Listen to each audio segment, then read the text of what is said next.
राधे राधे दोस्तों, आप सभी को मेरे चैनल पर हार्दिक स्वागत है।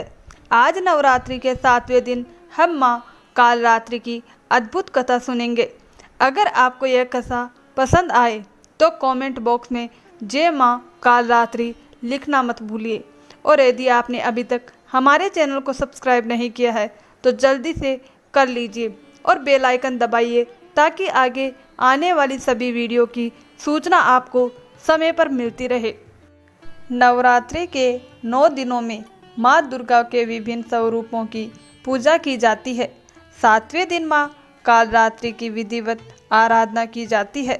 मान्यता है कि इसी दिन माता का तीसरा नेत्र खुल जाता है। उनका स्वरूप अत्यंत प्रभावशाली और भयावह होते हुए भी भक्तों के लिए मंगलकारी है।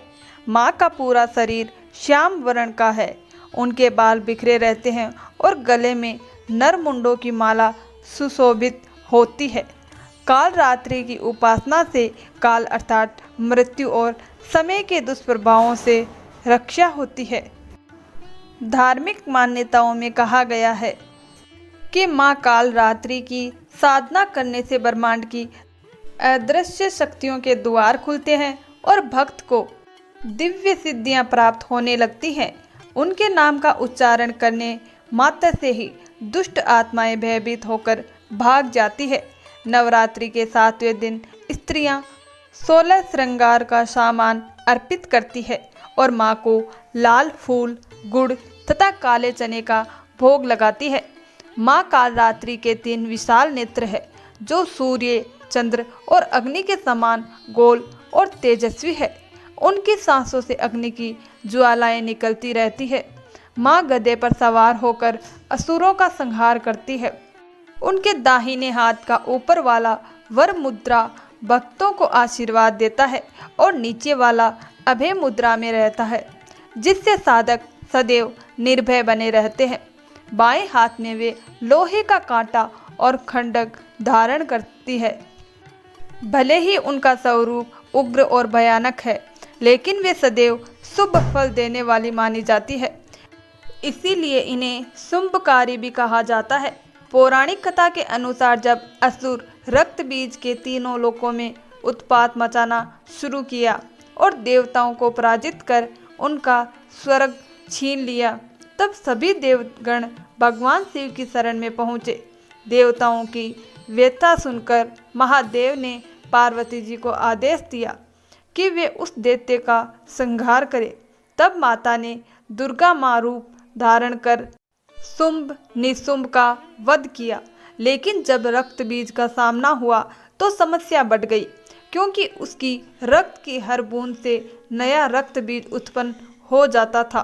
तब देवी ने कालरात्रि का रूप लिया और रणभूमि में उतरकर उसके रक्त को भूमि पर गिरने से पहले ही स्वयं पीना शुरू किया।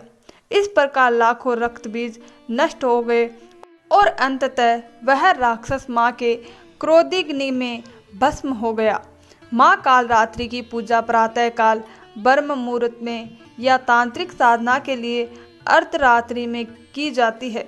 पूजा से पहले स्नान करके शुद्ध वस्त्र धारण करें, फिर लकड़ी की चौकी पर उनकी प्रतिमा या चित्र स्थापित करें। लाल पुष्प, कुमकुम, रोली, धूप, दीप और नैवेद्य अर्पित कर उनकी आराधना करें।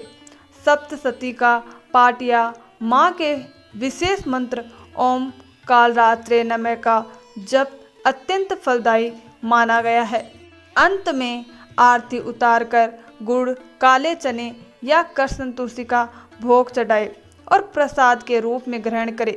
माँ कालरात्रि की आराधना से भूत प्रेत, राक्षस, ग्रह दोष, अग्नि भय, शत्रु भय, जल भय और रात्रि भय सब दूर हो जाते हैं।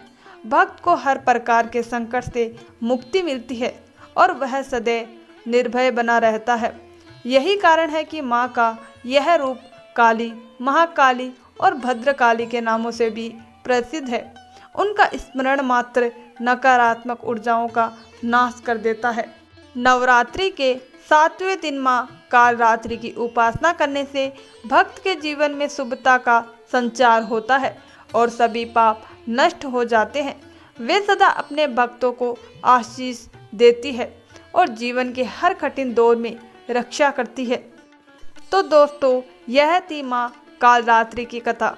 अगर आपको यह कथा पसंद आई हो तो कमेंट बॉक्स में जय माँ कालरात्रि जरूर लिखें, ताकि आपकी हर मनोकामना पूर्ण हो। और चैनल को अभी तक सब्सक्राइब नहीं किया है तो चैनल को सब्सक्राइब जरूर कर ले। जो भी चैनल को सब्सक्राइब करेगा, माँ उसकी इच्छा जरूर पूरी करेगी। धन्यवाद दोस्तों।